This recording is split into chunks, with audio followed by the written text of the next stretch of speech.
चला विद्यार्थी मित्रांनो, इन्शुरन्स ॲन्युटी मध्ये पुढे जाऊया. आज आपण काही एक्झाम्पल सॉल्व्ह करूया ज्याने आपला इन्शुरन्सचा टॉपिक पूर्णपणे क्लिअर होऊन जाईल. त्यानंतर आपण ॲन्युटी सुरू करणार आहोत. ॲन्युटीचे बेसिक गोष्टी आपण जाणून घेणार आहोत आणि त्यानंतर पुन्हा आपण त्याचे एक्झाम्पल सॉल्व्ह करणार आहोत. बाळांनो, 4 मार्काच्या वेटेजसाठी मल्टिपल व्हरायटीचे प्रॉब्लेम्स मी आजच्या या व्हिडिओमध्ये तुमच्याशी डिस्कस करणार आहे. त्यामुळे ही व्हिडिओ नीट बघा, नीट समजून घ्या आणि हे जे प्रॉब्लेम्स आहेत हे मल्टिपल व्हरायटीचे मी प्रॉब्लेम्स कव्हर करतोय. सो मी ऍक्च्युअल मध्ये तुम्हाला त्याच्या मागे एक कन्सेप्ट डिलिव्हर करायचा प्रयत्न करतोय इन्शुरन्सचे. सो इन्शुरन्स मध्ये आता आपण सुरुवात करूया काही प्रॉब्लेम्सने. यानंतर मी काही ऍडव्हान्स प्रॉब्लेम्स पण घेणार आहे आणि त्यानंतर आपण ॲन्युटी सुरू करणार आहे. चला तर विद्यार्थी मित्रांनो, आजच्या या लेक्चर मध्ये आपण सुरू करूया इन्शुरन्सचे काही बेसिक प्रॉब्लेम्स. ठीक आहे. सो त्याच्या आधी बघा, हे जे दिसतंय तुम्हाला स्क्रीनवर हे काय आहे? Claim is equal to loss multiplied by policy value divide by property value. मी तुम्हाला याच्या मागचं लॉजिक पण मागच्या लेक्चरला सांगितलं होतं की यामध्ये पॉलिसी व्हॅल्यू आपण वर ठेवतोय आणि खाली प्रॉपर्टी व्हॅल्यू ठेवतोय.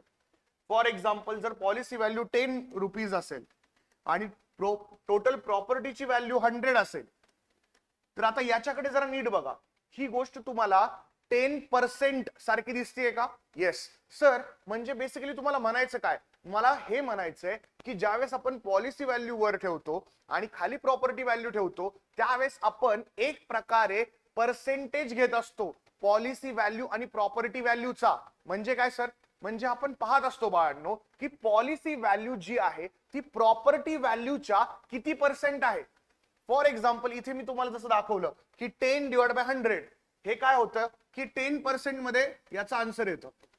सेम बाळांनो, आता जर वर पॉलिसी व्हॅल्यू 10 असेल, खाली 200 असेल, तर याचा आन्सर काय येणार? याचा 5% आन्सर येणार. येस. सो सांगायचा मुद्दा मला काय की पॉलिसी व्हॅल्यू आणि प्रॉपर्टी व्हॅल्यू हा जो फॉर्म्युला आहे ना, हा बेसिकली तुम्हाला सांगतोय की लॉसला एका पर्सेंटेजने मल्टिप्लाय करा. तो पर्सेंटेज कसा डिराईव्ह करायचा? तर पॉलिसी व्हॅल्यू आणि प्रॉपर्टी व्हॅल्यू यामध्ये रिलेशन काय? म्हणजे सर, म्हणजे पॉलिसी ही प्रॉपर्टीच्या किती पर्सेंट आहे हे चेक करायचं आणि त्याला मल्टिप्लाय करायचं लॉसने, आणि त्या लॉसचा पण तेवढाच पर्सेंटेज तुम्ही क्लेम म्हणून यूज करू शकता. म्हणजे आता हा फॉर्म्युला रटण्यासाठी नाहीये, हा अंडरस्टँडिंग साठी आहे. आणि मी ती त्याच्या मागची जी संकल्पना आहे ती तुम्हाला मी क्लिअर केलेली आहे. आय होप तुम्हाला कळालं असेल की लॉसचा पूर्णचा पूर्ण भाग हा कंपनी तुम्हाला पे नाही करणार. सर मग किती टक्के पे करणार? तो टक्का किती आणि तो टक्का कसा डिराईव्ह करायचा हे कशावर डिपेंड असणार? हे डिपेंडच बाळांनो तुमच्या पॉलिसी व्हॅल्यू आणि प्रॉपर्टी व्हॅल्यूवर असणार. म्हणजे पॉलिसी तुम्ही किती टक्के घेतलेली आहे तुमच्या प्रॉपर्टीची, म्हणजे प्रॉपर्टी 100 रुपयाची आहे आणि तुम्ही 10%च पोर्शन फक्त पॉलिसीमध्ये कव्हर केलाय. 10%. म्हणजे मग लॉस जर झाला तुम्हाला, तर जेवढा पण लॉस असो त्याचा 10%च आम्ही तुम्हाला पे करू ऍज अ क्लेम. हे तुम्हाला म्हणायचंय इन्शुरन्स कंपनीला. आय होप तुम्हाला कळालं असेल. आता इन्शुरन्सचे बेसिक एक्झाम्पल्स आपण सॉल्व्ह करूया. चला पुढे बघा. हा प्रॉब्लेम स्क्रीनवर परफेक्टली दिसतोय का? मला पहिले चेक करू द्या. आय होप तुम्हाला हा प्रॉब्लेम कम्प्लीट दिसतोय. मी थोडस त्याला ऍडजस्ट करतो. Okay, good sir. Shopkeeper इन्शुअर्स his shop valued ₹20 lakh for 80%. 20 लाखाचं शॉप, 20 लाखाचं माझं दुकान, 80%च्या व्हॅल्यूवर इन्शुरन्स केलं. म्हणजे याचा अर्थ काय सर की बाळांनो 20 लाख रुपयाची प्रॉपर्टी आहे, ती कंप्लीट इन्शुअर्ड केलेली आहे का? अजिबात नाही sir. The shopkeeper इन्शुअर्स his shop valued ₹20 lakh for 80% it's value. म्हणजे काय? 20 लाखाचं माझं दुकान, त्याची 80% मी काढणार, त्या 80%चा मी इन्शुरन्स घेतला बाळांनो. He pays premium of ₹80,000. 80,000. Find the rate of premium if the agent gets commission at 12%. Find the agent's commission. आता या प्रॉब्लेम मध्ये 2 गोष्टी आपल्याला करायच्या. पहिली गोष्ट आपल्याला हे पाहायचं आहे की रेट काय आहे प्रीमियमचा, आणि हा रेट जो असतो प्रीमियमचा हा कशावर डिपेंड असतो माहिती का तुम्हाला? सर कशावर डिपेंड असतो? सर प्रॉपर्टी व्हॅल्यूवरच असणार ना? नाही बाळांनो, इन्शुरन्सच्या जी व्हॅल्यू आहे म्हणजे प्रॉपर्टी व्हॅल्यूची काही व्हॅल्यू असते इन्शॉर्ड व्हॅल्यू, म्हणजे त्याला म्हणतो आपण पॉलिसी व्हॅल्यू. तर पॉलिसी तुम्ही कितीची घेतली आणि त्याच्यावर डिपेंड असतो तुमचा प्रीमियम. सो आता मला इथे लक्ष द्या की तुमचा जो पण काही इन्शुररची व्हॅल्यू आहे प्रॉपर्टीची ती आहे 20 लाख. सो प्रॉपर्टी व्हॅल्यू किती आहे बाळांनो? प्रॉपर्टी व्हॅल्यू आहे 20 लाख. या 20 लाख ला कम्प्लिटली आपण इन्शॉर्ड केलंय का? नाही. या 20 लाख मधल्या 80% याची जी व्हॅल्यू आहे ती आहे आपली इन्शॉर्ड व्हॅल्यू. सो मला सांगा 20 लाख आहेत, 20 लाख आहेत बाळांनो, तर या 20 लाखाचे 80% मी कसे काढणार? Sir multiply by 80 divide by 100. Yes. आता 20 लाखाचे मी 80% काढतो. चला तुम्ही पण माझ्या सोबत करा. आता इथे सिंपल कॅल्क्युलेशन आहे बाळांनो. आता इथे मल्टिप्लाय करणार मी आणि याचा आन्सर मला येणार 16 लाख. ठीक आहे. आता 16 लाख रुपये आपल्याला भेटले. हे 16 लाख रुपये काय आहेत बाळांनो? 16 लाख रुपये त्या दुकानदाराने तेवढ्याचा इन्शुरन्स घेतलाय. आता मला सांगा, जर त्याने 16 लाख रुपयाचा इन्शुरन्स घेतला असेल तर त्याचा प्रीमियम हा डिपेंड असणार त्याच्या पॉलिसीच्या व्हॅल्यूवर, ना की प्रॉपर्टीच्या व्हॅल्यूवर. हे आपण बेसिक लेक्चर मध्येच पाहिलं होतं. सो मला सांगा, हे जे 80,000 आहेत बाळांनो, हे 80,000 16 लाखाची किती पर्सेंट? हे कसं फाइंड आउट करतो आपण मॅथ्स मध्ये? बाळांनो सिंपल लॉजिक आहे, लक्षात घ्या.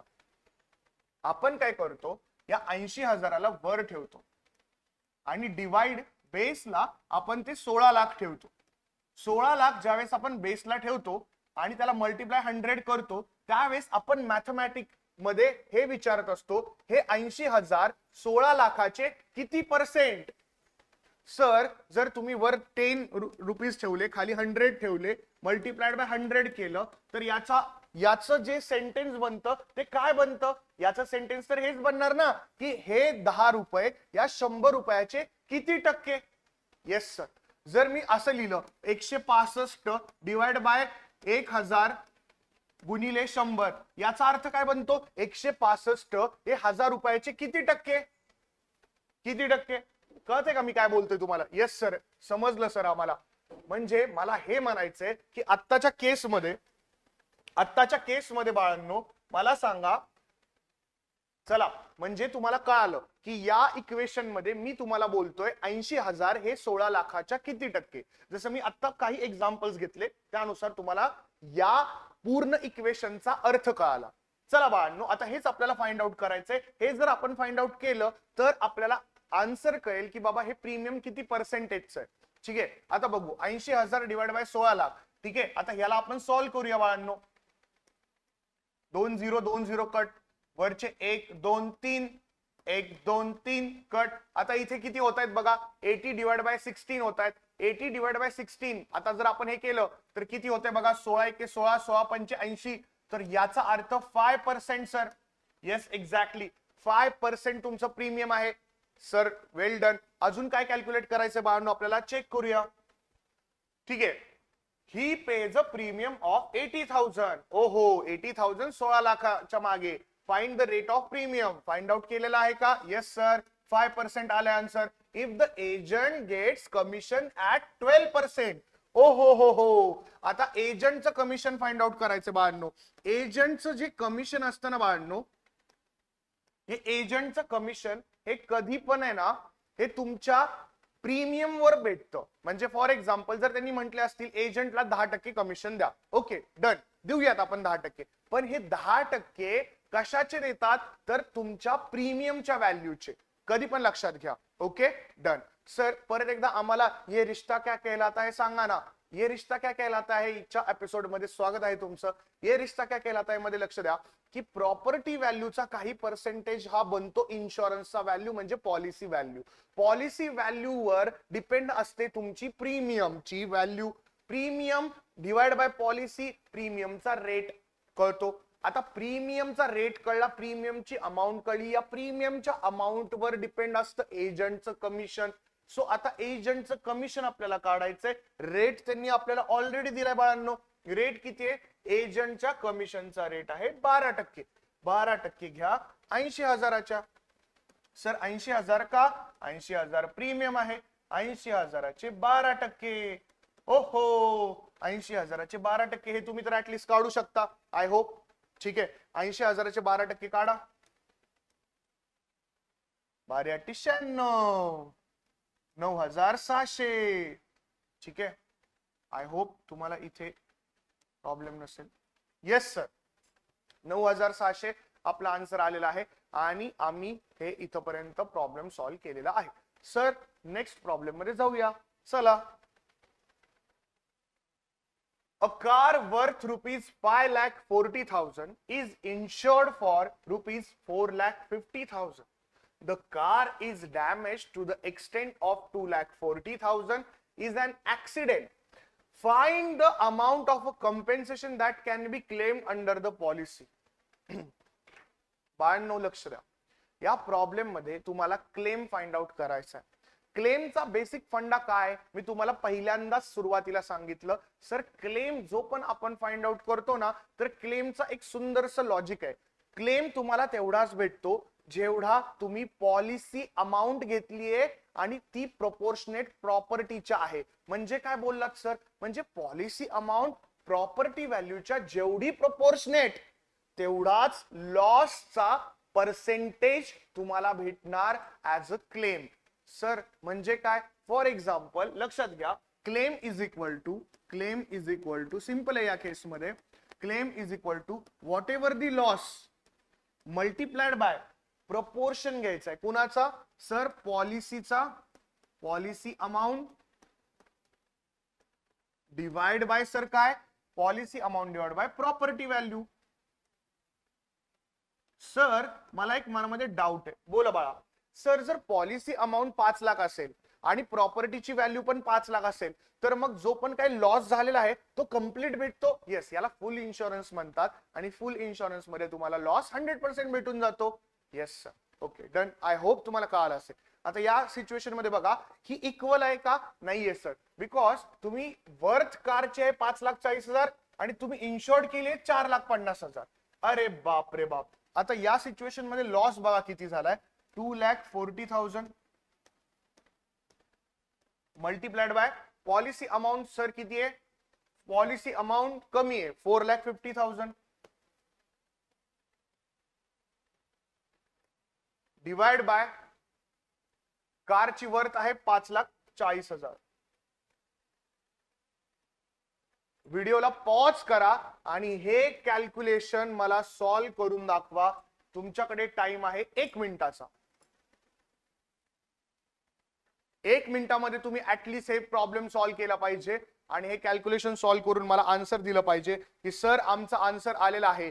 तुम्ही कॅल्क्युलेट करायची गरज नाहीये. ठीक आहे चला. ज्या मुलांनी कॅल्क्युलेट केलं त्यांचं हार्दिक अभिनंदन.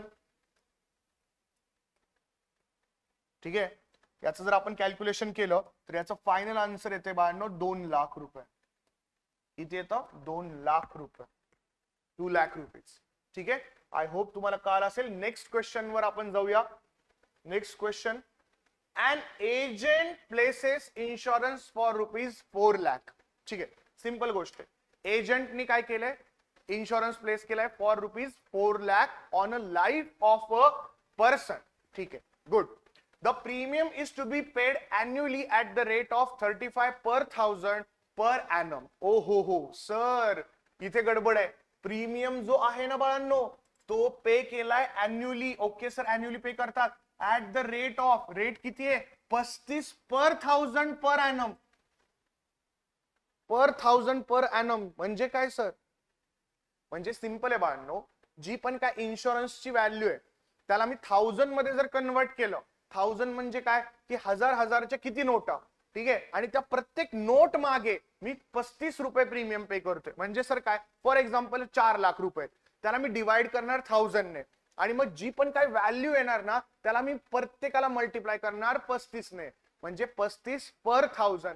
4 लाख मध्ये किती थाउजंड आहेत हे मला चेक कसं करता येईल? तर 4 लाख 4 लाख डिवाइड बाय 1000 ठीक आहे, म्हणजे 400,000 आहेत, म्हणजे पर 1000 प्रीमियम किती आहे 35 रुपये. मग आता या केस मध्ये किती असणार 400 मल्टिप्लाइड बाय 35. ठीक आहे, आपण हे कॅल्क्युलेशन करणार आहे. याच्याने आपल्याला काय भेटणार सर, याच्याने आपल्याला प्रीमियम भेटणार. Find the agent's commission at 15% on the first premium. ओहो ओहो सर, म्हणजे तुमचं प्रीमियम कॅल्क्युलेशन हे क्वेश्चननी विचारलेलं नाहीये. Premium calculation it is the requirement to calculate agent's commission. Sir, why? Because agents commission is depend upon premium, and we have to first find out the value of a premium. Okay, so let's find out the value of a premium. आता कसं find out करणार, लक्ष द्या. Value of premium is equal to, ठीक आहे, 4 lakh divide by, next काय करणार मी तुम्हाला ऑलरेडी सांगितलेलं आहे, 4 लाख डिवाइड बाय आपण त्याला कन्वर्ट करणार बाळांनो थाउजंड्स मध्ये, थाउजंड्स मध्ये कन्वर्ट करणार. 1000 मध्ये कन्वर्ट केल्यावर काय होणार 400 आपल्याला भेटणार. 400 आपल्याला भेटल्यावर त्याला मल्टिप्लाय कशाने करणार 35 ने मल्टिप्लाय करणार. पण आता हे कॅल्क्युलेशन कसं करायचं, सिंपल कॅल्क्युलेशन आहे. 35 मल्टिप्लाइड बाय 2, दोन 35 घेतले तर 70 होतात. मग 35 35 70, अजून 35 अजून 35 अजून 70, 70 and 70 140. So 4 multiplied by 35 is 140, आणि ते दोन शून्य तसेच्या तसे लिहायचे, म्हणजे 14,000 रुपीज. 14,000 हा आपला काय असणार आहे व्हॅल्यू ऑफ प्रीमियम असणार आहे. या 14,000 वर बाळांनो आपल्याला काय करायचंय एजंट कमिशन. एजंट विनोद, एजंट कमिशन, एजंट कमिशन किती असणार बाळांनो 14,000 मल्टिप्लाइड बाय किती 15%. 15%. हे कॅल्क्युलेशन आता तुम्ही करणार आहात, मी कॅल्क्युलेशन हे करणार नाही, आणि मला तुम्ही कमेंट मध्ये सांगणार आहात की सर हे आहे एजंटचं कमिशन. ठीक आहे, आय होप तुम्हाला कळालं असेल. ठीक आहे, चला पुढे. मी कमिशनचा आन्सर लिहिलेला आहे, बट नालायकांनो तुम्ही प्रामाणिकपणे कॅल्क्युलेशन करा आणि मग मला आन्सर ऍक्च्युअल मध्ये सांगा. ठीक आहे ना, तुम्ही कॅल्क्युलेट करता, तुम्ही कमेंट करता, या गोष्टी या प्रत्येक टीचरला मोटिवेट करतात. काय मोटिवेट करतात की तुमच्यासाठी best of the best content deliver करणे, तुमच्यासाठी अजून ऍडिशनल प्रॉब्लेम सॉल्व्ह करून घेणे, तुमच्याकडून भरपूर काही गोष्टी कव्हर करून घेणे. ठीक आहे, पास्ट इयरचे क्वेश्चन्स कव्हर करून घेणे, जी आपण एक सिरीज पुन्हा एकदा नवीन एक सेपरेट त्याची सिरीज आहे ती आणणार आहोत. सो या व्हिडिओचा तुम्ही फायदा घेताय, बट तो फायदा तुम्ही best of the best way मध्ये घेताय. तुम्ही ऍक्च्युअल मध्ये ह्या गोष्टींचा तुम्हाला फायदा होतोय की नाही होत हा आम्हाला डाऊट येतो. ही सिरीज आम्ही कंटिन्यू ठेवावी का न ठेवावी हा पण आम्हाला कधी कधी विचार येतो. मग यासाठी तुम्ही काय केलं पाहिजे, यासाठी तुमचं भरभरून प्रेम जे तुम्ही देता ते तुम्ही तुमच्या लाईक आणि कमेंट्सच्या थ्रू आमच्यापर्यंत पोहोचवलं पाहिजे. कारण तुमचे लाईक आणि कमेंट्स हे आमच्यासाठी एक रेम्युनरेशन आहे. खरंच याचा फायदा गरीब जनतेला, जो पण एक व्यक्ती लोक आहेत की जे लोक खरंच अफोर्ड नाहीत करत आहेत क्लासेस, किंवा क्लासेस अफोर्ड केलेली आहेत बट त्यांना स्टील काही डाऊट्स आहेत, आणि ह्या व्हिडिओज त्यांना हेल्प करत आहेत, हे आम्हाला आमच्यापर्यंत जर पोहोचलं तर आम्ही याच्यावर अजून दुप्पट पद्धतीने काम करू शकतो. ठीक आहे, सो माझी एवढीच फक्त विनंती आहे तुम्हाला, जर तुम्ही ह्या व्हिडिओज खरंच पाहत असाल, डेली पाहत असाल, तर तुम्ही कमेंट जरूर केल्या पाहिजेत. ठीक आहे, किंवा लाईक, तुमचा प्रत्येक लाईक हा आमच्यासाठी एक मोटिवेशन आहे, आणि तुमच्यासाठी it is like a consideration. यात तुमचं काही जात पण नाहीये. ठीक आहे ना, सो चला पुढे आपण जाऊया, अजून प्रॉब्लेम सॉल्व्ह करूया. ठीक आहे, चला प्रॉब्लेम बघा.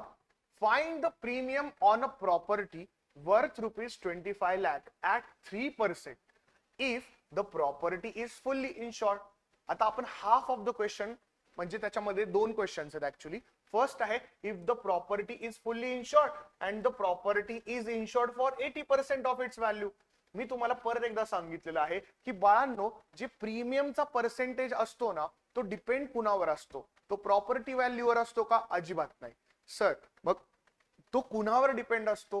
तो तुमच्या प्रॉपर्टी व्हॅल्यूवर नसून इन्शॉर्ड व्हॅल्यूवर असतो. बट जी इन्शुरन्सची व्हॅल्यू असते ना ती डिपेंड असते तुमच्या प्रॉपर्टीवर. ठीक आहे ना. म्हणजे एक गोष्ट दुसऱ्या गोष्टीवर किती डिपेंड आहे बघा. ठीक आहे. मग पहिल्यांदा आपल्याला प्रीमियमचा पर्सेंटेज काढायचा असेल किंवा प्रीमियम काढायचा असेल तर काय केलं हवं? तर आपल्याला इन्शॉर्ड व्हॅल्यू म्हणजे पॉलिसी व्हॅल्यू माहित असणं गरजेचं आहे. बिकॉज जो पण काही पर्सेंटेज आपण प्रीमियमचा यूज करणार तो करणार अगेन्स्ट ओनली त्या इन्शॉर्ड व्हॅल्यूच्या. जर इन्शॉर्ड व्हॅल्यू मला माहित नाही तर मी कसा तो फाइंड आउट करू प्रीमियम, राईट? सो आता लक्ष द्या. या केसमध्ये पहिल्यांदा तुम्हाला दिलेलं आहे की 25 लाख रुपीज. 25 लाख रुपीजची ती प्रॉपर्टी व्हॅल्यू आहे. आणि पहिला जो प्रश्न दिलाय तो दिलाय की जर अज्युम करा पूर्णच्या पूर्ण व्हॅल्यू ही इन्शॉर्ड असेल तर, म्हणजे फुल्ली इन्शॉर्ड असेल ही प्रॉपर्टी, तर तुम्ही किती प्रीमियम पे करत आहात. म्हणजे जर कंप्लीट इन्शॉर्ड असेल तर मी समजणार की प्रॉपर्टी व्हॅल्यू फर्स्ट केस मध्ये is equal to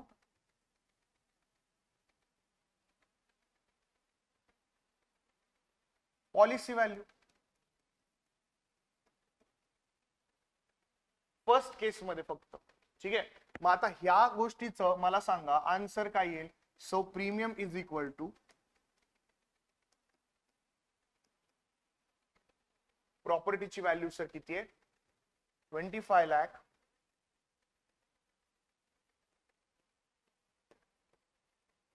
into percentage किती आहे सर 3%.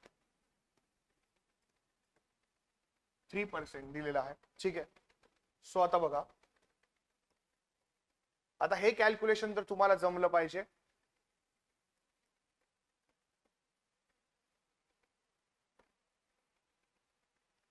$75,000 हे तुमचं फर्स्टचं आन्सर आहे. म्हणजे 75,000 हे पहिल्या क्वेश्चनचा आन्सर आहे. सर यामध्ये दुसरा पण क्वेश्चन आहे. The property is insured for 80% of its value. Let's find out 80% त्याचे किती निघतात. सो आता 25 लाख ही तुमची प्रॉपर्टीची व्हॅल्यू होती. Yes sir. या 25 लाख वर आता 80% जी आहे ती पॉलिसी व्हॅल्यू आहे. Yes sir. मग आता 80% याचं कॅल्क्युलेशन किती निघणार सर. आता बघा 25 8 200. सो बेसिकली किती होणार 25 लाखाचे. सो बेसिकली ही व्हॅल्यू येणार 20 लाख रुपये. म्हणजे 25 लाखाचे 80% 20 लाख रुपये. आता ही जी व्हॅल्यू आहे सर ही प्रीमियमची व्हॅल्यू आहे का. नाही, ही पॉलिसीची व्हॅल्यू आहे. आता ही पॉलिसीची व्हॅल्यू आहे तर मग प्रीमियम इज इक्वल टू काय येणार. Premium is equal to policy amount. ही पॉलिसी अमाउंट आहे. ठीक आहे. Policy amount is equal to हे कॅल्क्युलेशन केलं. Premium is equal to policy amount multiplied by rate of premium. पाहणं मला सांगा याच्यामध्ये रेट ऑफ प्रीमियम किती आहे. रेट ऑफ प्रीमियम तुमचा 3% आहे. सो बेसिकली पॉलिसी अमाउंट जर 20 लाख असेल, यामध्ये एक सेकंड, पॉलिसी अमाउंट जर 20 लाख आहे याचा रेट तुम्हाला 3% अप्लाय करायचा आहे आणि फायनल आन्सर तुमचं कॅल्क्युलेट करायचं आहे. ठीक आहे. सो फायनल आन्सर तुमचं 20 लाखचा 3% येणार आहे. कॅल्क्युलेट करूया आपण. 60,000 रुपीज. ठीक आहे. आय होप तुम्हाला हा प्रॉब्लेम कळाला असेल. आणि आता जाऊया आपण या व्हिडिओच्या शेवटच्या प्रॉब्लेमकडे. ठीक आहे. शेवटचा प्रॉब्लेम आपण डिस्कस करूया. त्यानंतर आपण ऍडव्हान्स प्रॉब्लेमला सुरुवात करूया. जसे आपले ऍडव्हान्स प्रॉब्लेम संपतील त्यानंतर आपण नवीन कन्सेप्ट सुरू करणार आहे अॅन्युटीची. ठीक आहे. आय होप तुम्हाला इथपर्यंत कळालं असेल. सो आता नेक्स्ट जो शेवटचा क्वेश्चन आहे बाळांनो तो होमवर्क म्हणून मी तुम्हाला देणार आहे. तर आता याच्यामध्ये मी हा प्रॉब्लेम पहिल्यांदा आता जाता जाता डिस्कस करेल तुमच्याशी. थोडासा कॅल्क्युलेट पण करेल. बट जो कॅल्क्युलेशनचा पार्ट आहे तो तुमच्यावर डिपेंड आहे. ते तुम्हाला घरी जाऊन करायचं आहे. ठीक आहे. आणि मला कमेंट मध्ये सांगायचे त्याचे आन्सर्स. ठीक आहे. सो लक्ष द्या. आता क्वेश्चन काय म्हणतोय. A shop is valued at rupees for 3,60,000. For 75% of its value. आता फॉर 75% ऑफ इट्स व्हॅल्यू याचा अर्थ काय सर? 3,60,000 ही त्याची 75% व्हॅल्यू आहे का? नाही बाळांनो, इथे तुम्हाला क्वेश्चन मध्ये सांगितलेलं आहे की त्याची प्रॉपर्टी व्हॅल्यू 3,60,000 आहे. बट त्या 3,60,000 मध्ये 75% हा त्याने इन्शॉर्ड केलेला आहे. सो बेसिकली त्याची इन्शॉर्डची जी पण काय व्हॅल्यू आहे ती या 3,60,000 ची 75% आहे. ठीक आहे ना? If the rate of premium is 0.9%, find the premium paid by the owner of the shop. Also find the agent's commission if the agent gets commission at a 15% of the premium. Okay, so 15% of the premium ला म्हणजे basically काय होतंय की एजंटला commission जे भेटतंय ते premium वर डिपेंड आहे. Yes sir. मग आता कमिशन त्याला किती भेटतंय हे पण आपल्याला कॅल्क्युलेट करायचं आहे. आणि दुसरं काय कॅल्क्युलेट करायचं sir? If the rate of premium is 0.9%, find the premium paid by the owner. ओनरने किती प्रीमियम पेड केलं हे पण आपल्याला फाइंड आउट करायचंय. आता यामध्ये ना गोष्ट लक्षात घ्या की 0.9% हे जे आहे हा जो रेट आहे तो रेट ऑफ प्रीमियम हा कशावर डिपेंड असणार सर? हा 3,60,000 वर डिपेंड असणार नाही. 3,60,000 ही त्याची फुल व्हॅल्यू ऑफ प्रॉपर्टी आहे. प्रॉपर्टीचा काही पर्सेंटेज इन्शॉर्ड केलेला आहे. सो लक्षात घ्या ये रिश्ता क्या कहलाता है. परत एकदा, प्रॉपर्टीची जी पण काही व्हॅल्यू असते बाळांनो त्या प्रॉपर्टीच्या व्हॅल्यूवर काही पर्सेंटेज आपण काय करतो? इन्शुरन्स घेतो. हा जो इन्शुरन्स घेतलेला आहे या इन्शुरन्सचा पर्सेंटेज काही आपण प्रीमियम पे करतो. म्हणजे जो प्रीमियम आहे तो डायरेक्टली डिपेंडेंट अपॉन इन्शुरन्सच्या व्हॅल्यूवर आहे. मग आता मला पहिल्यांदा काय व्हॅल्यू कोणती फाइंड आउट करावी लागेल? Policy amount. मग ही पॉलिसी अमाऊंट कशी मी फाइंड आउट करणार? 3,60,000 चा 75% काढणार. सो 75% जो येईल ती असणार माझी पॉलिसीची अमाऊंट. त्या पॉलिसीच्या अमाऊंटवर मी 0.9% कॅल्क्युलेट करणार जो निघणार माझा प्रीमियमची व्हॅल्यू. आणि जेव्हा मला प्रीमियम भेटेल त्यानंतर मी काय करणार? त्या प्रीमियमचा 15% हा कॅल्क्युलेट करणार. तो असणार आपला एजंटचा कमिशन. आय होप तुम्हाला कळलं असेल. तर याचं आन्सर मला तुम्ही कमेंट सेक्शन मध्ये टाकून सांगणार आहात. ठीक आहे.